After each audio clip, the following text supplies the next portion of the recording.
And we're recording.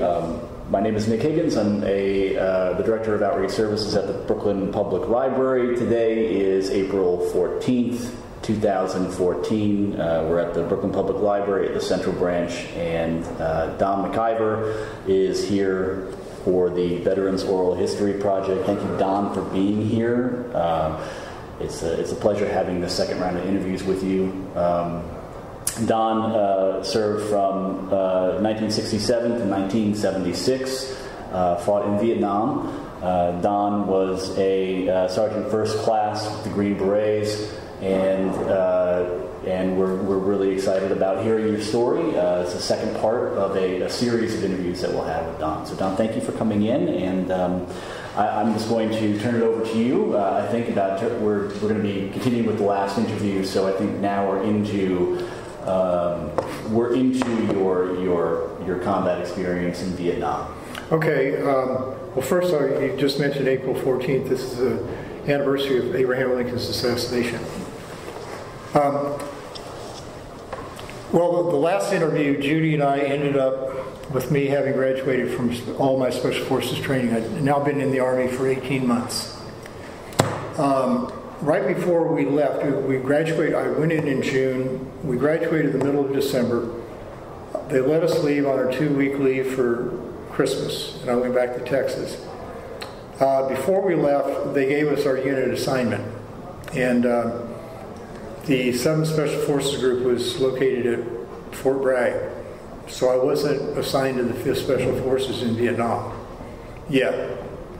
So when I came back, I gathered up all of my stuff, which had been left in my room, and I moved across the street from Special Forces Training Group to B Company of the 7th Group. I was very taken aback because we would go to morning formations, and the first thing they told me to do was to go down to the motor pool and get a driver's license. Well, I was from Texas, but I'd never even driven a pickup truck. I was pretty much a city boy. So I said, well, look, I've never driven a truck. And he said, drive. He put me in a 2.5-ton truck called a Deuce and a Half. And he said, drive it around the motor pool 2 or 3 times and then go down and get your license. So I drove it around the motor pool 3 times and went down and got my license. So here I am stuck. I would go to Reveille call in the morning, and then everyone would go to their assigned duty for the day, and I'd leave for the motor pool. And not only did they put me in the motor pool driving a Deuce and a Half, but they gave me the slowest truck in the motor pool. It topped downhill. It topped out at about 35 miles an hour.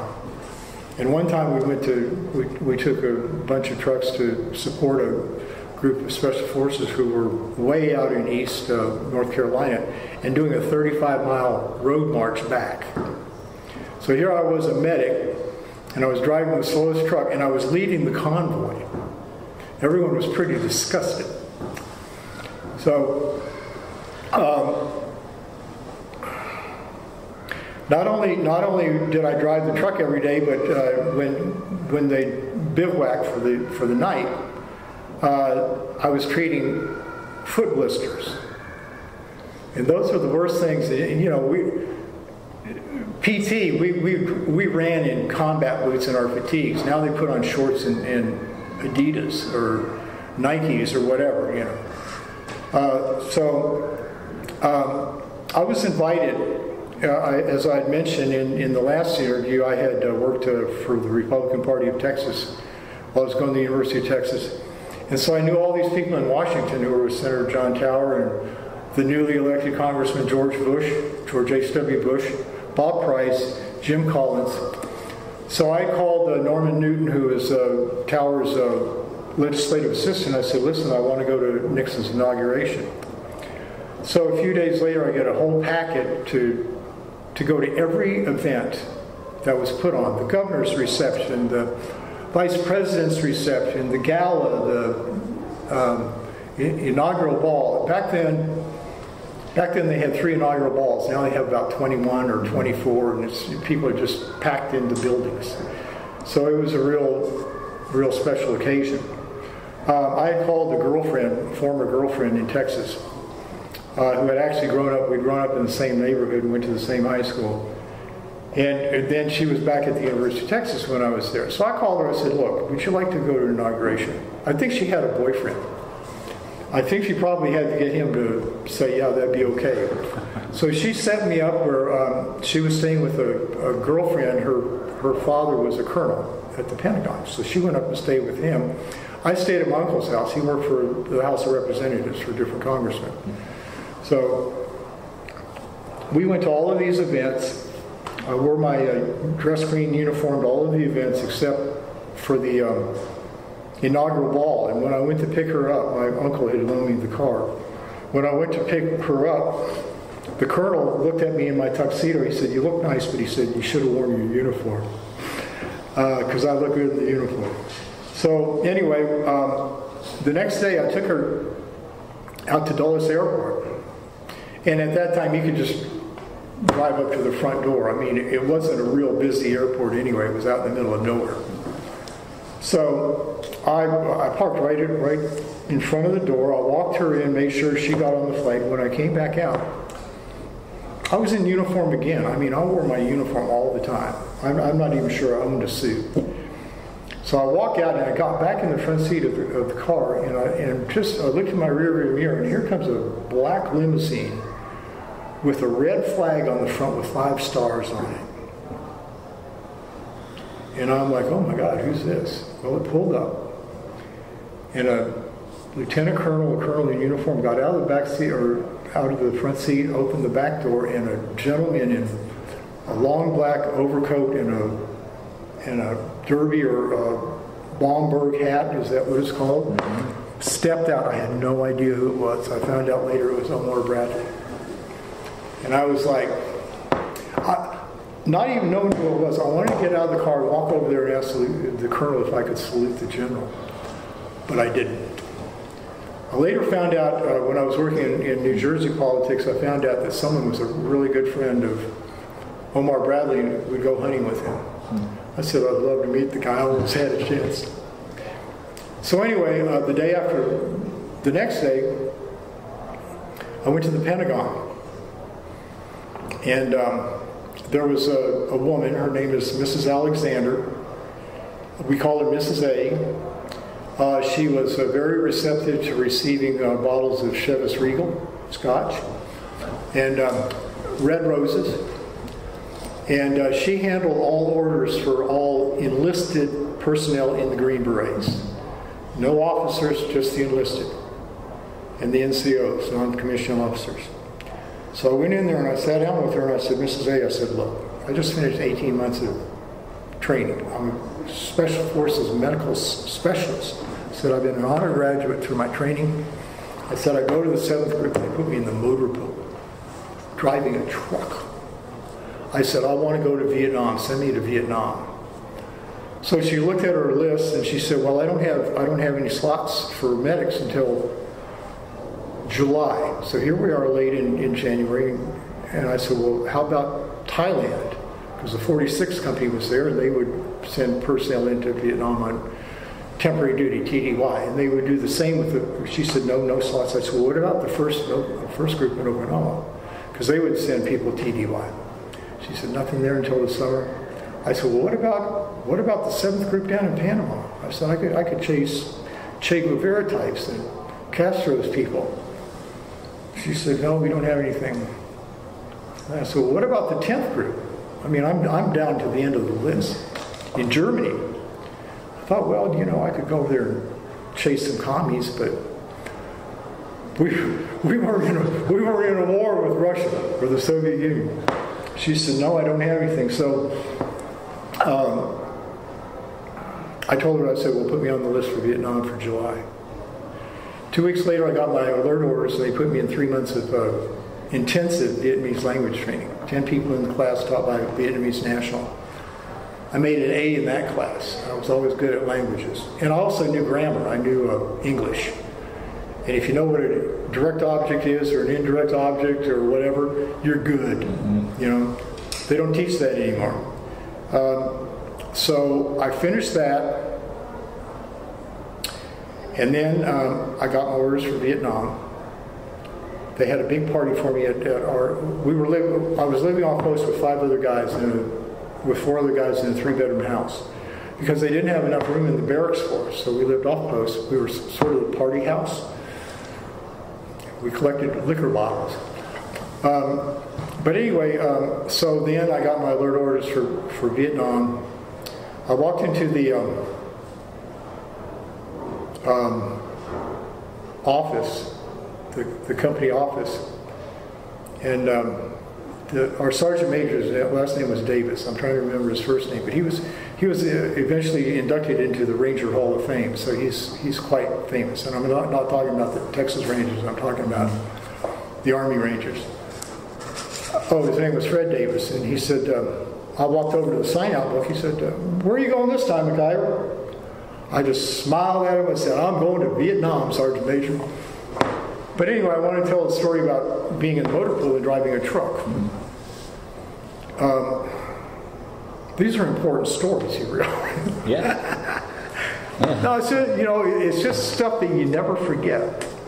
Well, they had I think it was when I came back from that wonderful forced march of driving 35 miles an hour, and I pulled the truck up to one of those car wash things, and they started building those in the 60s. This, we're going to spray with a power sprayer, so they had one of those. And behind my deuce and a half, I had a 1/4-ton trailer, uncovered, and I always had a hard time figuring out which direction to turn the steering wheel when you back up a trailer. You're supposed to turn it the opposite way of where you're going to go. So I'd taken down the tailgate of the truck and sprayed out the inside. The truck was immaculate, so was the trailer. Well, I backed up and I jackknifed the trailer. And it bent the tailgate. About 1.5 feet of the left side, I took that tailgate and I slapped it up and I chained it. And I put it right back in the slot. The motor pool sergeant the next day came out and said, just started cussing at me. He said, what are you doing? What are you doing? What happened? I don't know. No, I never admitted to it.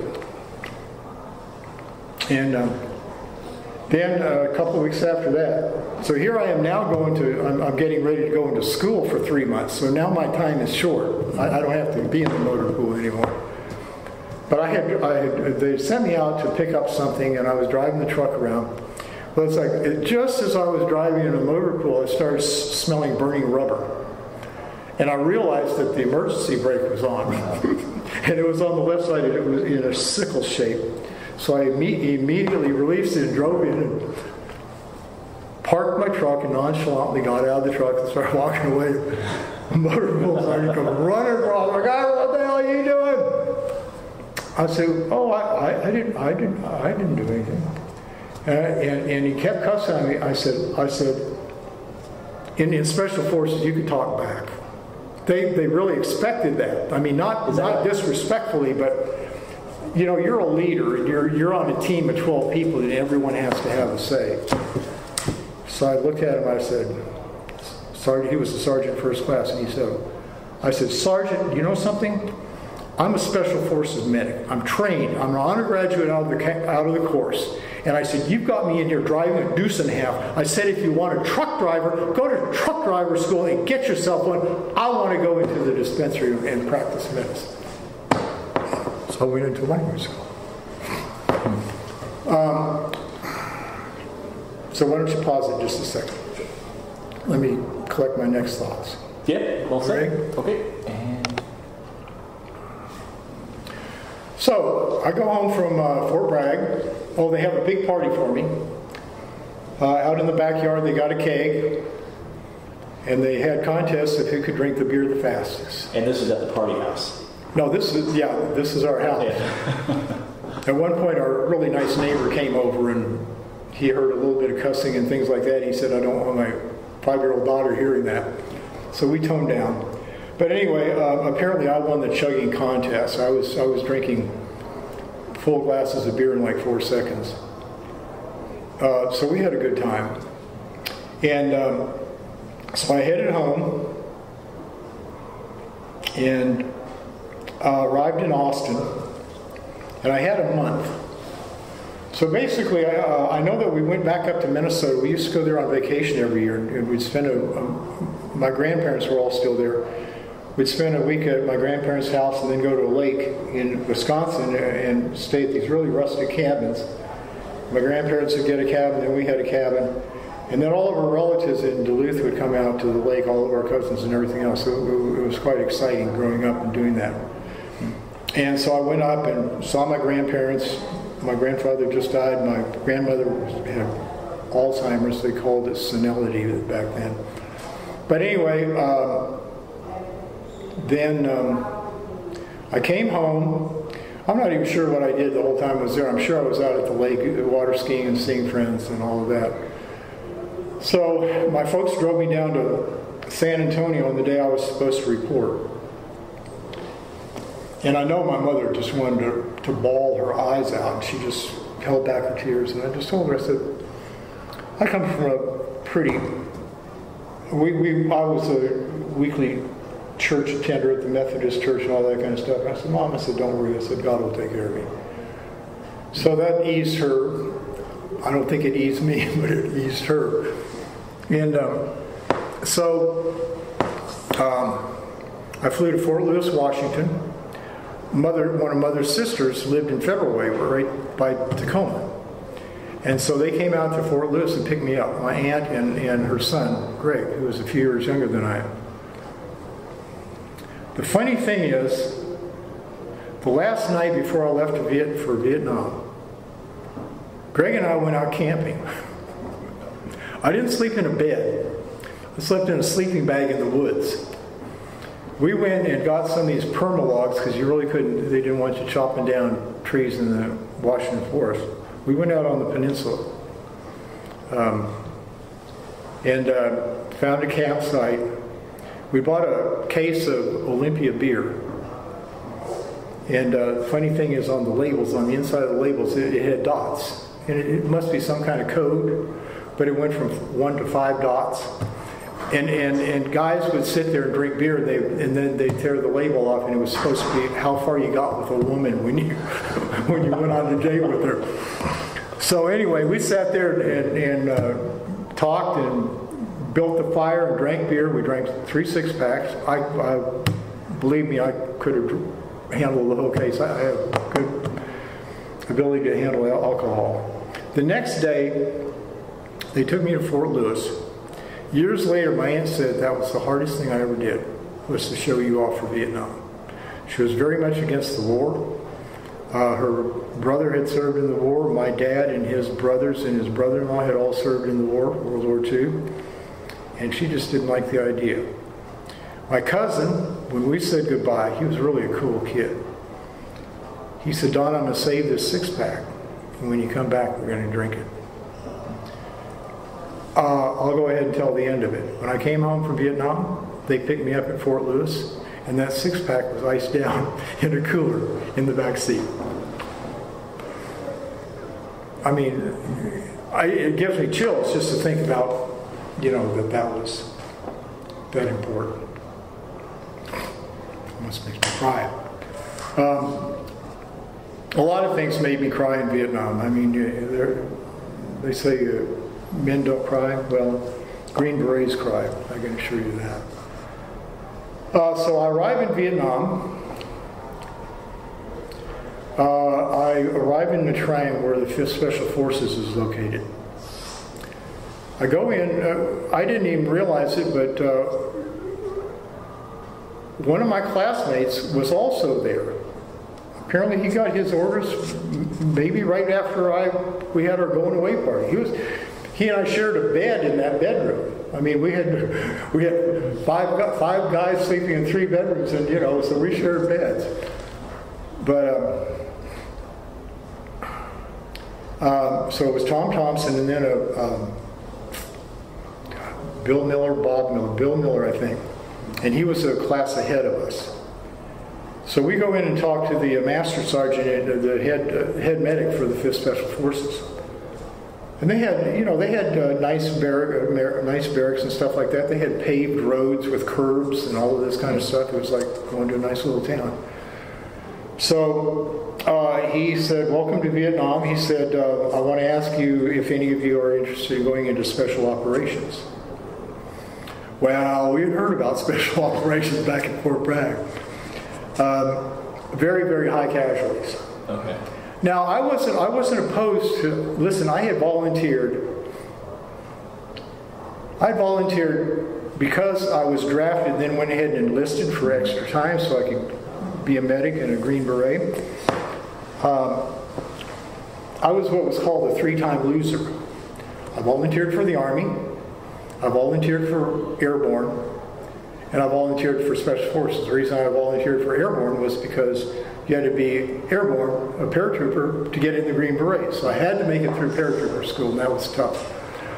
So volunteering for Special Ops, you'd be a 4-time loser. Well, that's sort of what I turned into. Behind the E8, the Master Sergeant, stood a short, stocky, very handsome guy. His name was Jerry Prentner. He'd just come from the 8th group down in Panama, where I wanted to go down and chase Che Guevara's people. So he was standing behind the Master Sergeant. He sent us off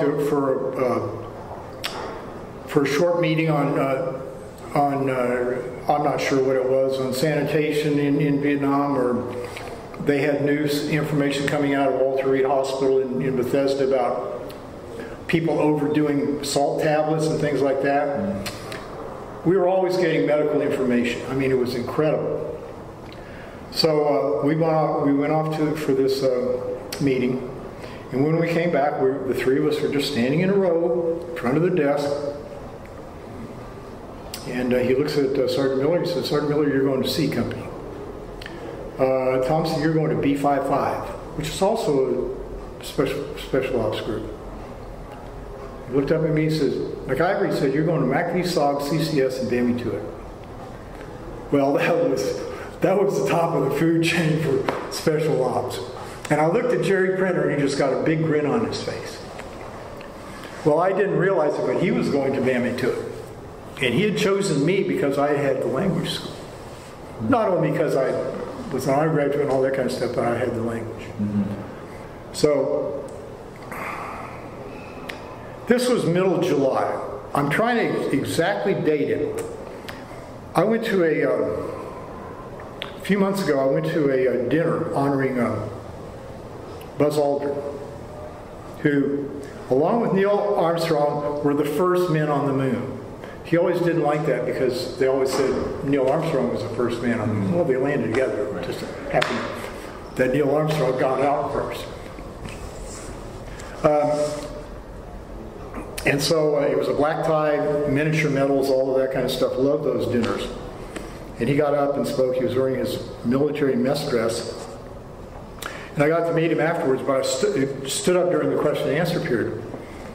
I had a question about, I had collected all this memorabilia for the space shots and all of that kind of stuff, the recovery ships of Gemini, and I go back a long time. And I mentioned, I said, "My name is Don MacIver, served in Vietnam with Special Forces," and I said, "Sir, on the day you landed on the moon, I landed in Vietnam." When I told that story to my lieutenant colonel, who's 84 years old and just wrote a 700-page book on our unit, which I contributed to quite extensively, at the end of that story, I said, one small step for man, one giant leap for mankind. So here I was in Vietnam. It's interesting because that whole episode of me, I was pretty quiet about telling my folks that I'd qualified for Special Forces or even what I was doing in training. I wanted the maximum impact of pride. Yeah. My dad and I were always kind of on a little bit different level. He was really good, but he was a very quiet guy, and not real effusive with praise and stuff like that. And I wasn't an athlete. He liked his sons who were athletes. I was smart. I was a brain. But anyway,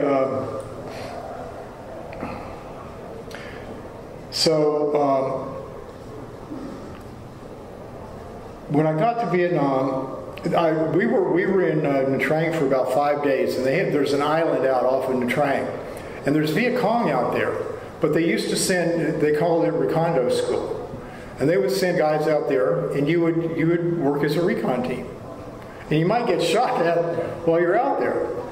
So it was more of jungle training and how recon teams worked, especially in special ops.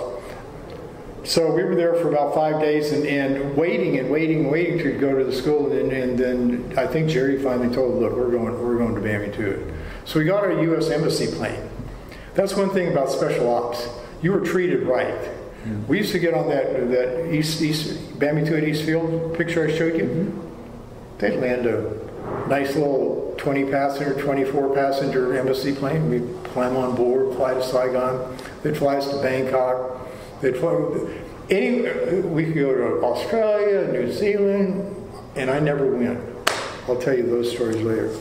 I always said I'm too busy. I got a lot of work to do. Yeah. You know, I was proud of being there, and I was like, you know something, I'm running the dispensary.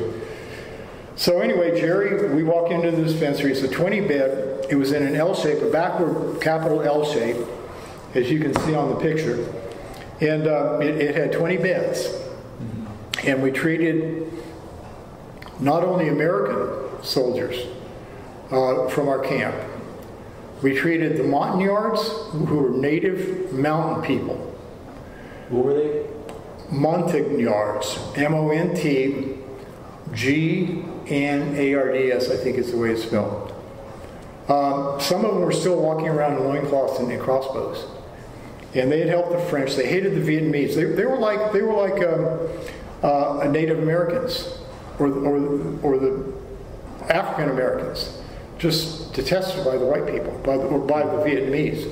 And Vietnam used to be part of China, so they had that Chinese culture ingrained in them. So they had recon teams, and then they had 2 companies of what we call the strike forces or hatchet forces. One was all Montagnards, and the other was all Cambodians, because we were involved in going across the border into Cambodia and looking for battalions and regiments of North Vietnamese regulars coming down the Ho Chi Minh Trail. We were the ones who did the intelligence work for Richard Nixon at times to sign off on a bombing mission in Cambodia, or even to sign off on us going into Cambodia in a certain area. And we were responsible for 2 of the most dangerous areas, the Parrot's Beak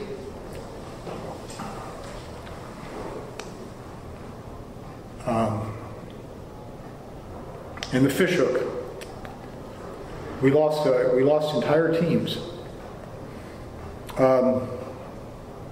So anyway, the name of our organization was Military Assistance Command Vietnam Studies and Observation Group, or Special Operations Group. We went by the tamer title. Right. And we were backed up by the CIA. The CIA were running around our camp. They were in our club, playing pinochle with us and drinking with us and everything else. But we didn't talk to each other. They had their deal, we had ours. They actually ran the camp laundry, because we had mama-sans, these Vietnamese women who'd come in or clean our room and polish our boots. Wasn't a whole lot you could do with the boots anyway, but the CIA ran the laundry. That was their cover. So I don't think I'm telling you any secrets. I think it's all come out anyway. It's written in. Mm-hmm. You know, the thing is, they didn't declassify our missions until 1995 or 1996, and the Pentagon had destroyed most of the after-action reports of what happened. And the 700-page book that was just written by our colonel was based on their citations for Bronze Stars and Silver Stars, and then their recollections and who was wounded, and me going in and picking up the wounded. So the way the dispensary was set up, we had been trained, in my last interview I mentioned how we were trained extensively in all of the lab work, pharmacy, all of that kind of stuff. But we hired Montagnards and Vietnamese as nurses, as the pharmacists, as the administrator for taking care of that staff. I was, Jerry Prentner appointed me, I was only an E5, I just made sergeant, although I've been promoted every time they could promote me. Mm-hmm. He made me the administrator of the dispensary of the hospital. So I did the monthly reports. I hired and fired the staff, the indigenous staff. I was in charge of the narcotics safe. Luckily I didn't do narcotics or any other illegal drugs. I didn't even smoke marijuana. I was a young Republican before I went in the Army. The only people at the University of Texas who were smoking marijuana were the hippies who, you know, and the Hare Krishnas. I don't know if they smoked marijuana, but they were always out there beating their drums. So, on that, being the administrator, I had to do all the reports at the end of the month. I had to do a supply order. I had to fill out casualty reports. One time I filled out a casualty report and reported one incidence of frostbite. Frostbite? Yeah. Well, here we go. It's only 110 degrees over there. But what happened is one of my good friends, Mark Kinsler, and a couple of his buddies, they got wild one night and he grabbed a fire extinguisher. One of them grabbed a fire extinguisher and burned his hand. So those are just the little details. You had to be complete. And I got to carry get on an embassy plane, or these Blackbirds. They were C-123s and C-130s. They would have incredible communications equipment on them, and they had a big curtain across inside the belly of the plane. Mm-hmm. The pilots were up front in the cockpit, and then you had all this, and they covered. You couldn't peek behind that curtain, even though we had top secret security clearances. To be a Green Beret, you had to have a secret security clearance. To be in special ops, you had to have a top secret. And believe me, friends told me that FBI agents came to talk to them. So this was, they weren't playing around and saying, well, you got a top secret security. No, they checked. They checked it. And luckily I had it clean as a whistle. Right. So I would go down to Saigon and I would report to House 1, which was the headquarters. It was a building on Tudo Street, an old, very southeastern French villa looking, and I think it was a French villa at one time. So I'd go in and I'd report to the surgeon assigned to SAUG, and he was from New York. He was a psychiatrist, and he was a Navy commander. His name was Rudolph A. Gross, Rudy Gross. And so I'd go down there, and we'd go out tonight. We'd go all the hotels where all the diplomats and correspondents and everything else were going for dinner. I'd go, and there was one bar down there called Mama Beeks, the U and I bar, U and I. And if you weren't special forces, you couldn't walk in the door. Even if you were airborne, you couldn't walk in the door, and especially if you weren't airborne, there's no way in hell you would have got through the door. So we'd go hang out there, and then we stayed in a safe house, which was also an old villa over by the airport, Tonsanut Airport. Is that Tonsanut? We would wear civilian clothes. No, we would wear uniforms, but without any insignia on them. Mm-hmm. And we could wear civilian clothes. I remember wearing civilian clothes. We didn't wear our green berets. We were very undercover. And we had these little ID cards that looked like a military ID card. And it had your photograph on it.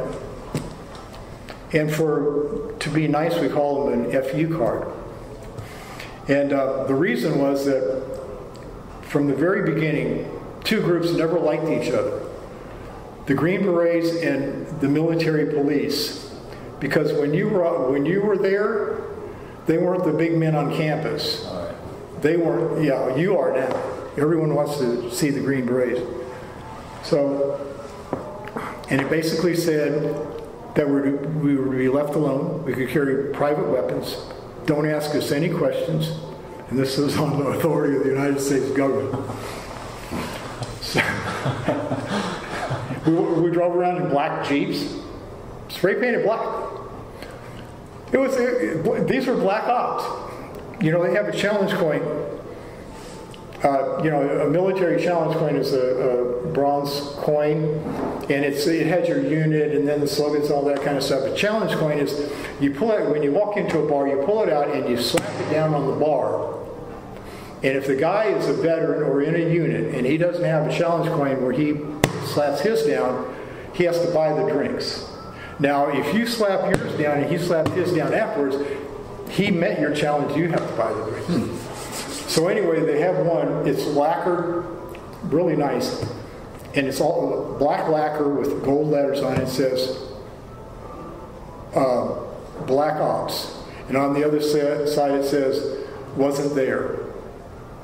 And then they have another one that says Special Ops, and you flip it and it says, don't ask. Do you have any of those coins? Do you have any of those coins? Oh, I got those. Yeah. Oh, I got a whole collection of them. That's great. The symbol of our unit was a green beret, a skull with a green beret with cross the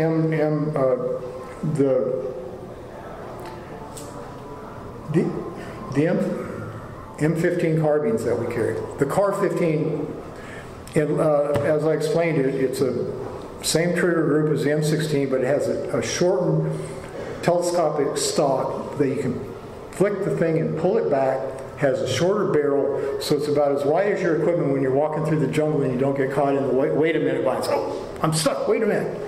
So, and then it has Air Force wings on top, and then it has anchors on the bottom, because we also have the special ops in the Air Force and also in the Army, helicopter companies, and then other, like the Spookies, which were the airplanes that were hooked up with miniguns on the side, and they would pass over an area and it'd fire 4,000 bullets a minute, obliterate anything that was there. And these guys were really heroes. Now it's called the 160th Special Ops Assault Helicopter, I think is what it's called. They've been in Afghanistan. They were the ones. They went in with the Green Berets in Afghanistan. It's admitted that the Green Berets wiped out the horse soldiers, wiped out the Taliban. But anyway,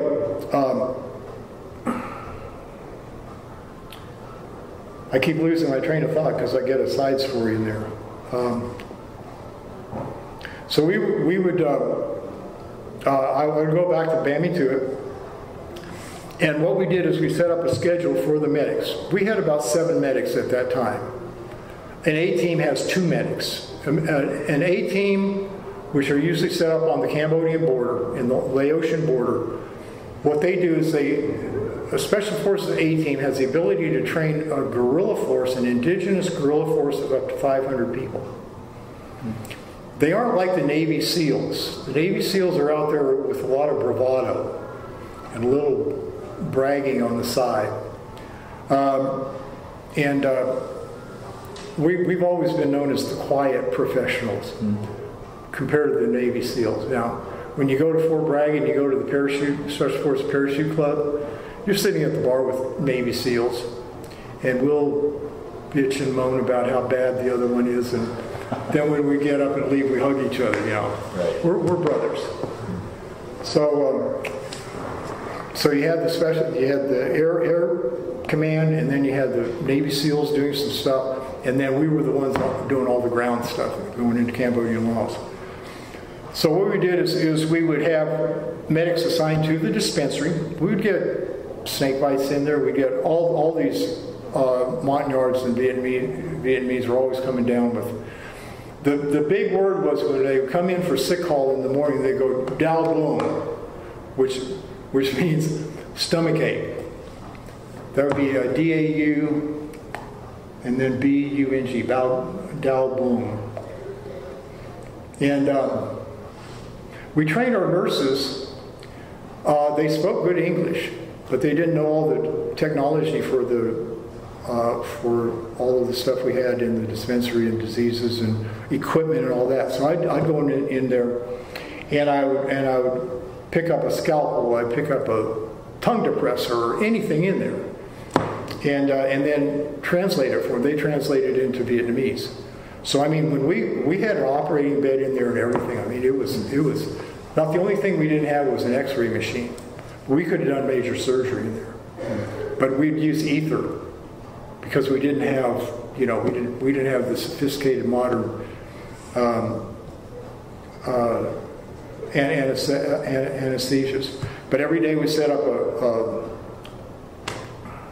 shock kit.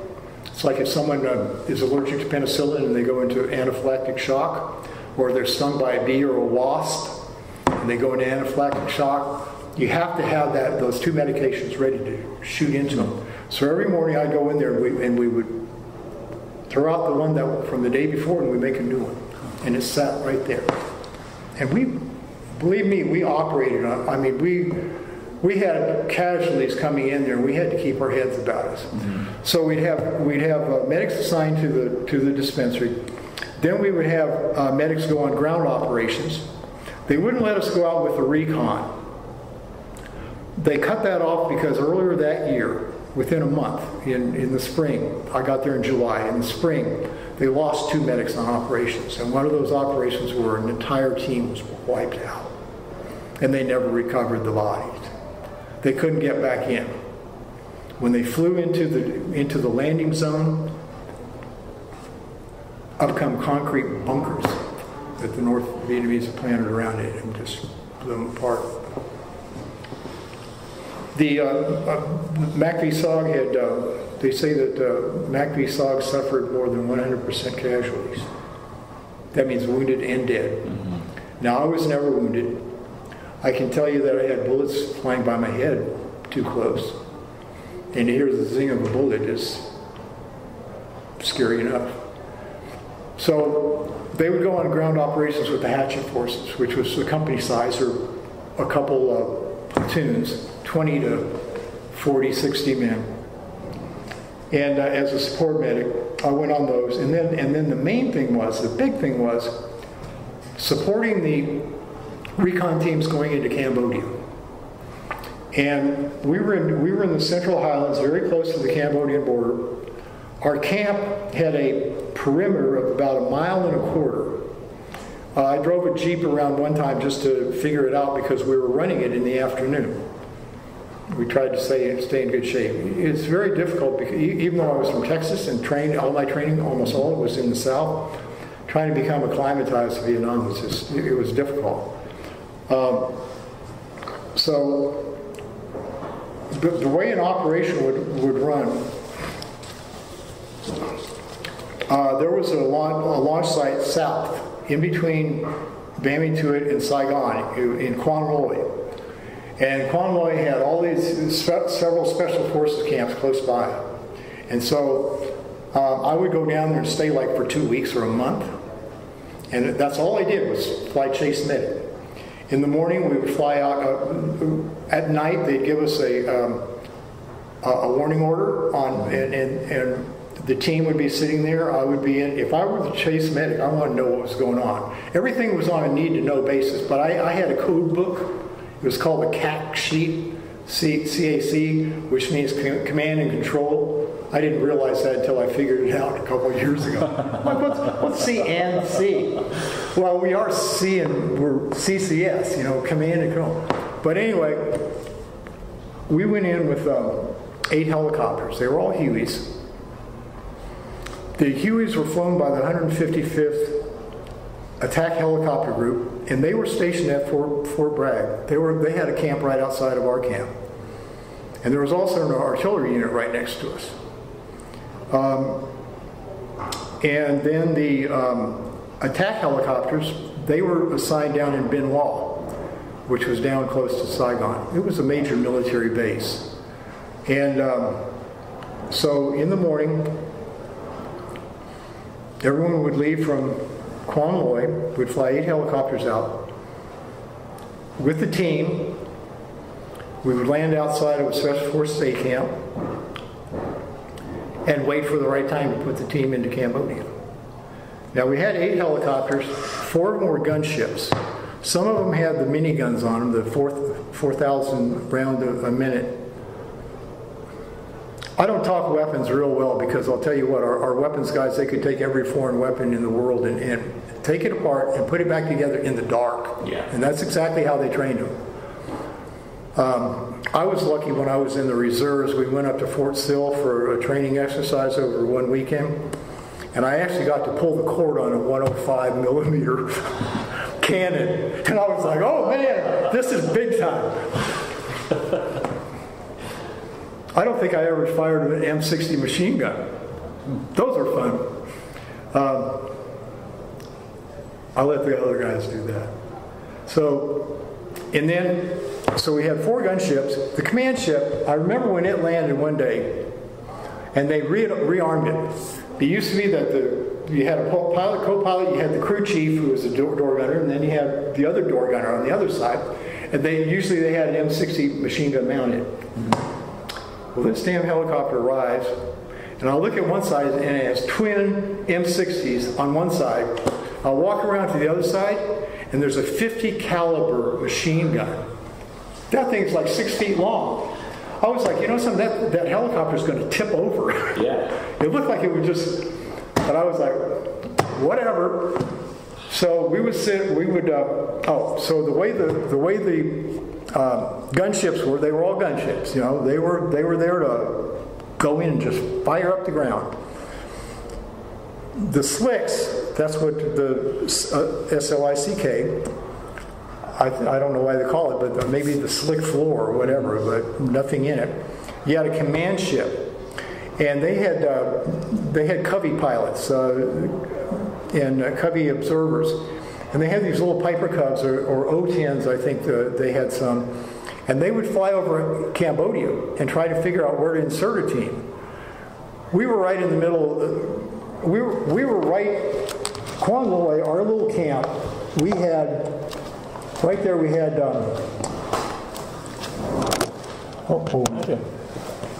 here, yeah. These are all copies of pictures from them. Here's where we're going in. We're going into Angel's Wing, the Fish Hook, and the Parrot's Beak. All right along here. We were in Bambi Tuit right here in the Central Island. Anyway, I want to find that. I want to find that picture. Pictures tell everything. So here's the airfield at Quang Loy. That's where we take off from in the morning. And this is our camp. These are all Michelin rubber trees. Okay.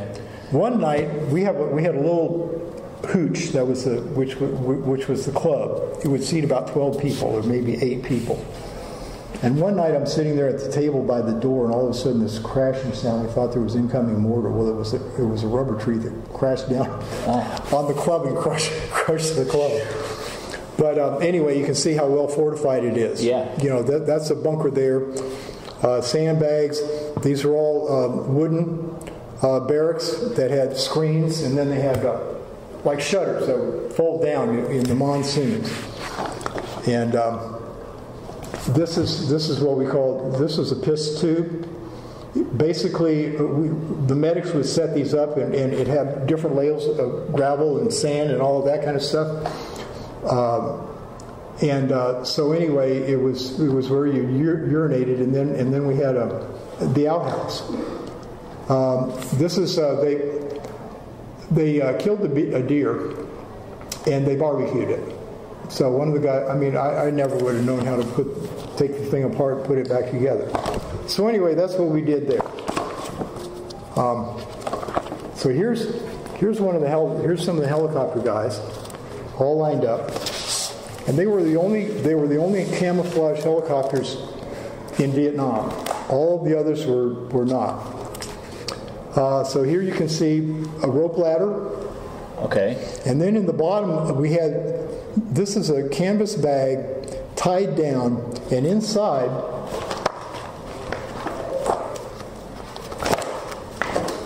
were these. And what it was, it's called a McGuire rig. And it was what we would do, because often we would go in, and when we would pull a team out, they couldn't find a clearing. It was triple canopy jungle. We're 150 feet above them. Mm-hmm. So we would hover over the area and literally feed down the ropes. And on the bottom of the rope, it had like a saddle, like you see in a swing in a park. Yeah. And then it had a wrist loop. Well, the guys, there were two on each side, the guys would put on the harness on their butt, and then they put their hand through the loop and hang on to the rope. And then as we pulled up, they were supposed to grab hold of each other. Okay. Well, sometimes they came out and were just swinging in the air all the way back. That's another story. Huh. So here are the rope ladders, teams practicing with those. And then I thought I had a shot of the McGuire race. Well, anyway, so my job, each one of the medics, we had two kinds of medical kits. One of them dated back to World War II. It was called an M5 kit. It basically was a canvas bag that had one big zip open pocket, and then you flip that over, and there's two other pockets that sat on top of it, and then you had your shoulder thing. When I would go on ground ops, that's what I carried. I had basic first aid equipment, emergency equipment, all of that. But inside my backpack, I always carried extra IVs, extra bandages. Mm-hmm. You never know if you're going to be trapped and how many casualties you're going to have. So I loaded up my backpack with that stuff. Threw in a few meals, sea rations. Basically, we were the first ones to use freeze-dried. We call them LRPs, which stands for Long Range Recon Patrol. These are the predecessors of the MREs, the freeze-dried that they have now. Well, I'll tell you what, they weren't very good. What kind of things were they freeze-dried for you? Well, they had, the worst was spaghetti. With the tomato sauce and everything? It was in there, but it was all freeze-dried. So we usually ate one meal a day when we were on a ground op. Mm. So I remember this operation. I opened up the package, and what you're supposed to do is you're supposed to heat water and put a canteen cup. It's big. It's more than a cup. Probably almost 2 cups. You're supposed to heat it up and then pour that in there, and then reclose it and mash it up, and then it's hot. Well, when you're in combat situation and you're walking around in non-monsoon, in the dry season, and it's 120 degrees out there, and everything is dry, and there's no running water out there, or even streams that are running.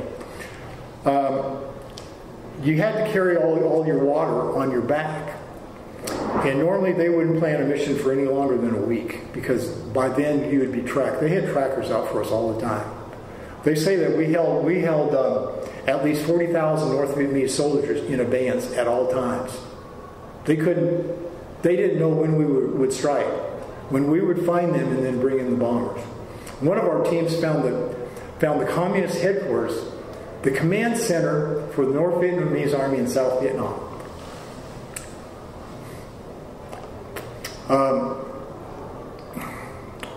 These recon teams were extremely brave. They would parallel the Ho Chi Minh Trail. We had what were called incendiary grenades.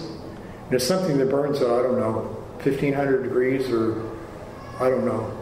And if they found trucks and they were able to either kill the occupants, the drivers and all that, or they found them unattended, they'd take a thermite grenade and set it on the hood, and it burned through the hood all the way into the engine.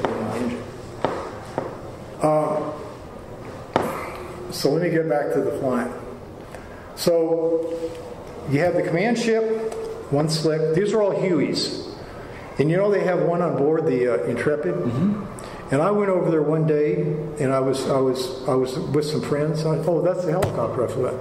I went and got in that thing. I said, damn, this thing is small.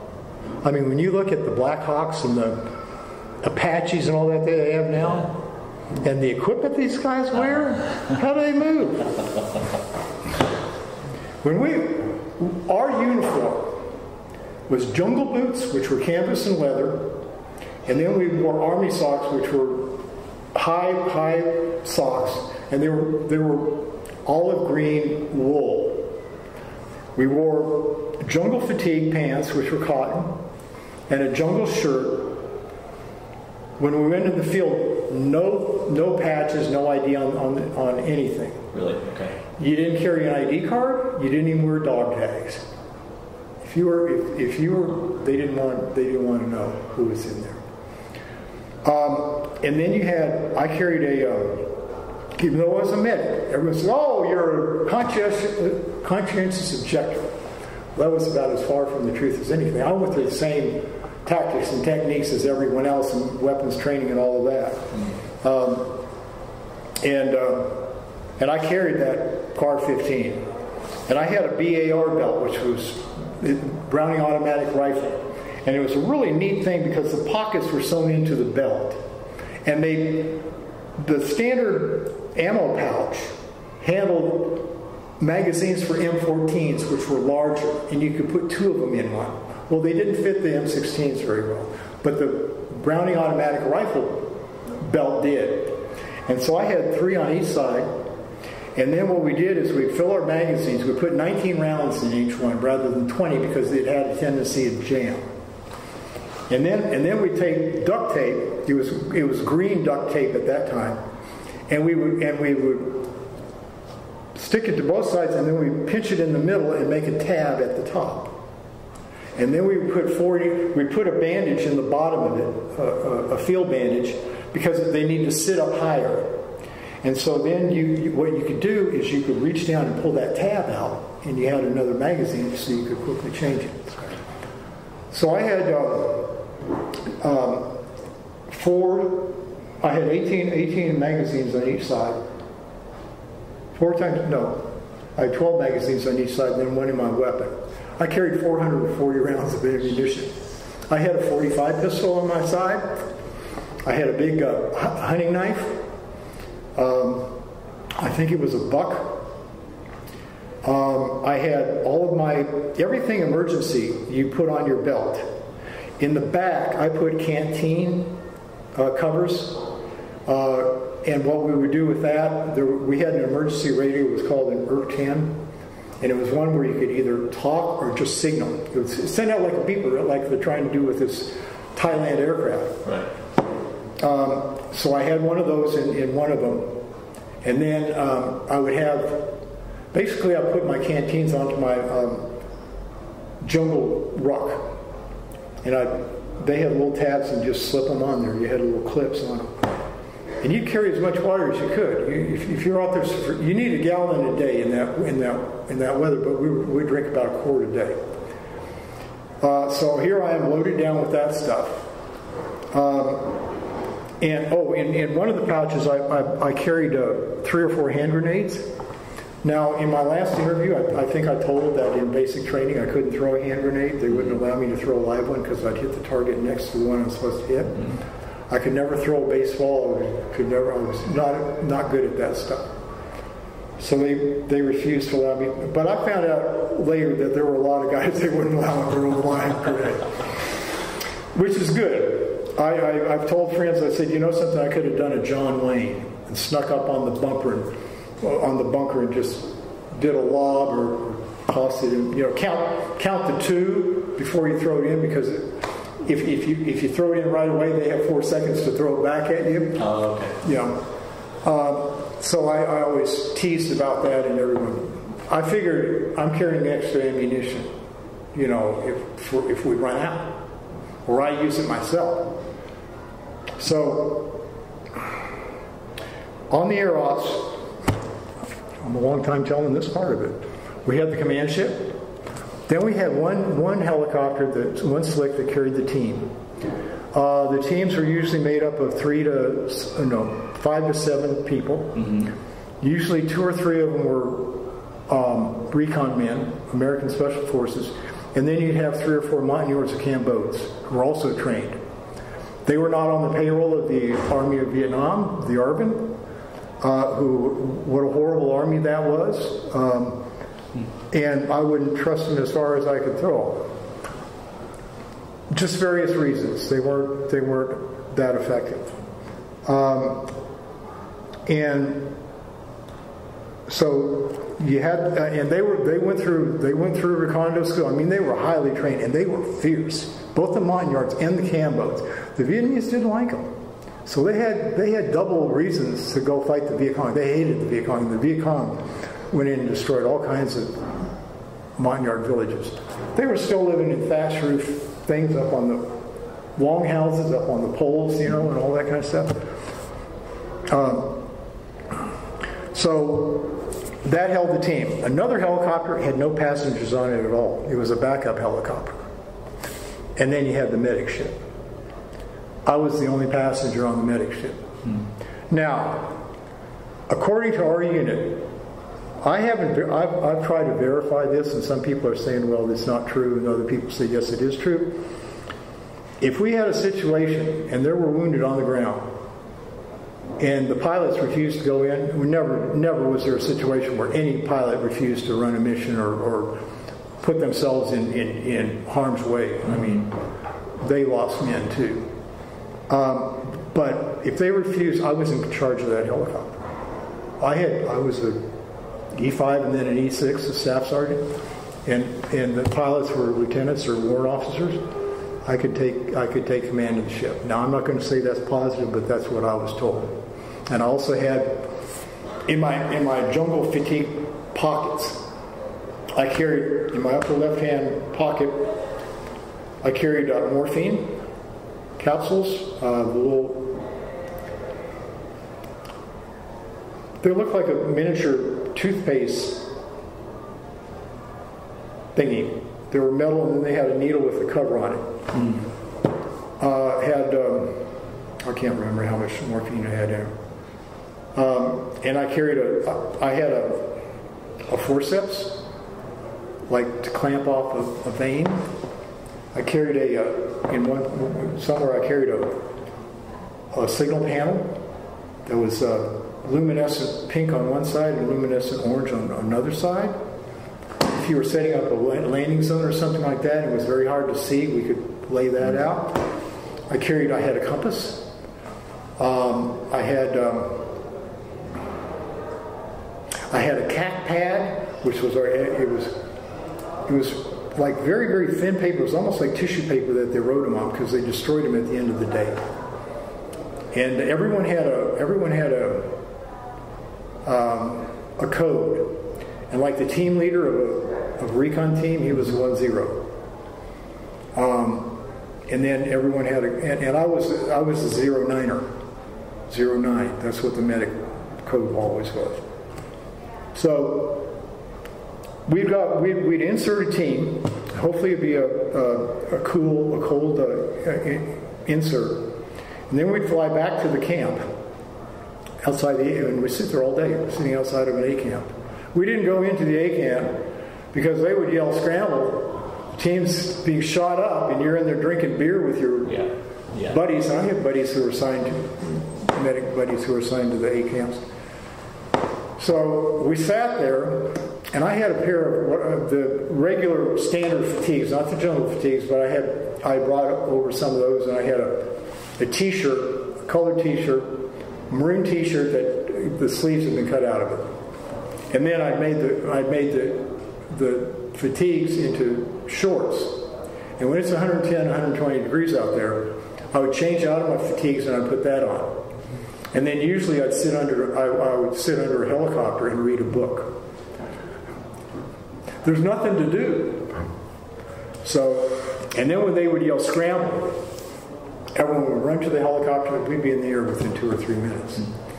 And what I would do is, I was telling you, we had 2 types of medical kits, the M3, which was the smaller one, 3 pockets.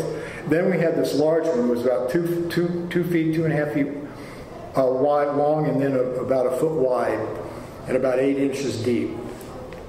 every one of us were given one of those, and we could put in there whatever we wanted. I mean, we had high-tech drugs in there, like Solu-Cortef. If someone had a head wound, to keep the brain from swelling or whatever, you shoot them with that. I mean, we knew what we were doing. And of course, the Hippocratic Oath is first do no harm. And we knew when we needed help, but sometimes you just had to take matters into your own hand. So I had that M5 kit, and you had the two pilots, and mine was, I pushed that kit right up behind those seats, and there was a little slot. I think you could climb through there between the pilots. And I would get on there, and I helped them put on their, what they call it, their chicken gear. Basically, they had plated things on their knees and all of that. I'd help them get in and chained up. The door gunners, they were good. They'd get on there and just load up the machine guns. So we would fly into Cambodia, and I didn't have a helmet. I didn't have a crewman's helmet or a pilot's helmet. You know, they're big. And you could communicate. You plugged into the ceiling and you could hear what was going on. I was sort of, unless the door gunner turned to me and says, we have a hot extraction, I didn't know what was going on. Mm-hmm. So I finally asked one of the door gunners if he'd get me a helmet. Next day he had a helmet for me. Great. You know, we were very, very cooperative. We had mutual respect. So we would head into Cambodia, and if there were wounded guys, I would be the first one on the ground. Now, in my training at Fort Bragg, I'd never been in a helicopter. You know, we were rushed 18 months, and they rushed us through. You know, we didn't have time for extracurricular activities. So, the first time they sent right away. Well, first they sent me up to Da Nang. They'd have several teams totally wiped out. I mean, they were on China Beach. Between Monkey Mountain and Marble Mountain. You know the TV show China Beach? Mm-hmm. Yeah. They were right there on the beach. You go sit in the surf if you wanted. But anyway, I went up there with one of the hatchet forces. But there was another medic. And what they did is they left me behind and said, look, if we get in trouble, you'll be a backup. I mean, this is August 1st. I got to Bambi Tuit on July 26th. So I've been there 6 days, and I'm already set for operations. So, damn if I didn't wake up that morning, they'd left. They left me behind. They were serious. Because Special Forces medics are too valuable. It's the hardest course to get through. We graduated a third of our class. As I said in the last interview, they figured in 1967 that it cost $130,000 to train a Special Forces medic. And then when you lose them on recon teams, where are you going to get another medic? So I stayed behind, and damn if they didn't get in trouble. And that damn medic got a Bronze Star with V device. The team leader came back. His name was Lincoln. I can't remember his name. He said, MacIver, he said, you should have been out there. You would have gotten a Bronze Star. You first. I'm like, I didn't come here for medals. But anyway, that's what happened. So the first day that they sent me down to Bambi Tuit, I think as soon as we got back, they sent me down to Quan Moi to fly chase. The first day I'm there, we have a hot extraction. We have a team. Now, when I first flew in a helicopter and everyone was sitting there with their feet hanging out, sitting on the edge, just like this, their feet dangling out, and that helicopter would start to tilt, I thought you were going to fall out of it. I was hanging on. I soon realized that you don't have to hang on. One of the most exciting things we ever did was actually fly through a cloud bank. It was like there's the fluff right there. It was poetic. And I was writing poetry, and I'd written a poem. Actually, when I came back, I wrote a poem about flying through the clouds. You still have that poem? Oh yeah, I can recite it, but that doesn't need to go in this. So we go in, and I mean, beyond them saying you'll be the first one on the ground, and here I can't hear what's going on, we land in the middle of this field, and it's surrounded by jungle, and the door gunners are firing into the wood line. I thought they were trying to make sure it was clear. If there was, they would draw fire. And just as soon as we were on the ground, the pilot turned to me and he nodded his head, and I headed out. Well, the first thing I did, I didn't bring the medical kit because I knew we were going to pull these guys into the helicopter. I wasn't going to sit there and treat guys when we were surrounded by North Vietnamese regulars. So I ran across the field, and there was a wounded Montagnard, and he was sprinkled with shrapnel. It looked like he'd been hit by a claymore mine, which is an anti-personnel thing, that personnel mine that they would set up when they'd camp overnight, and they put a switch and just blow out all kinds of trash at the enemy. Very, very deadly. So I grabbed him, I threw him over my shoulders, fireman's carry, got him back on the helicopter, grabbed hold of some of the team. By then, one of the other helicopters had landed, and they were jumping in whatever helicopter was closest. They weren't waiting for the next bus. So I grabbed a couple of the guys and pulled them on board. We immediately lift off, and I start treating the guy on the way back. There weren't really any open wounds. It wasn't like he'd been shot. He just peppered. So we get back, and we immediately fly up to Bammy Tuit, where they have an evac hospital. Maybe we flew that mission out of Bammy Tuit because we flew right back, and we flew to this field hospital in Bammy Tuit, and there was a doctor there who refused to treat any indigenous personnel. Talk about the Hippocratic Oath. That's doing harm. And we said, listen, these people are the American people. They are, by law, you're supposed to be. This guy wouldn't come out to meet the helicopter. I sat there for over 30 minutes, 45 minutes. This guy started to go into shock, and I'm treating for shock. And it was cold. It'd get cold in the evening. So we flew back and landed at our landing slot in our camp. We'd already alerted the guys. They sent out a Jeep ambulance and transported the guy back. Jerry Printer meets me at the door, and he said, "What the hell are you doing back here? Why didn't you bring him to Jerry?" They refused. They refused to treat him, so we took him in and we treated him. On my very first mission, my first helicopter mission, I was awarded the Combat Medic Badge, which means I treated a patient under fire. I've read in some of the history books about Special Forces that there were 10,000 combat infantrymen's badges awarded in Vietnam. But you have to have been in combat. Yeah. It's not like you just sat back at a side office and typed letters. You had to be fired upon. But there were only 1,000 combat medic badges. I eventually had the Bronze Star. I had Air Medal. My Bronze Star was not for valor. It was for meritorious achievement in ground operations against enemy forces. And they didn't concentrate on giving us medals. I mean, the people would...